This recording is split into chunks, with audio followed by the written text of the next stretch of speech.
আসসালামু আলাইকুম বন্ধুরা, কেমন আছো সবাই? দেখো আজকে গাছ থেকে কতগুলো কলা পেড়ে নিয়ে আসা হয়েছে। এগুলোকে বিচি কলা বা আমাদের এলাকায় এগুলোকে ডয়া কলাও বলা হয়। তো এই কলাগুলো কিন্তু পেকে গেলে খুবই মিষ্টি হয় খেতে। তো এখানে এক বালতির মতো প্রায় কলা পেড়ে নিয়ে আসা হয়েছে। এখানে এক বস্তার মতো প্রায় পেড়ে নিয়ে আনা হয়েছে কলা। তো এই কলাগুলো কিন্তু গাছেই পেকেছিল আর কিছু কাঁচাও ছিল।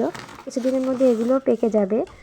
তো পিঁপড়ার বাসার কারণে আসলে কলাগুলো একটু খারাপ দেখা যাচ্ছে। তারপরেও কিন্তু কলাগুলো খেতে অনেক মিষ্টি হয়। তো কিছু খাওয়ার জন্য রেখে দেওয়া হবে। এই কলাগুলো আসলে পেকে গেলে ওভাবে বাজারে বিক্রিও হয় না, কেউ নিতেও চায় না সেভাবে। দেখুন কত বড় বড় কলার এক একটা ছড়া, আর এক একটা ছড়ায় অনেকগুলো করে কলা।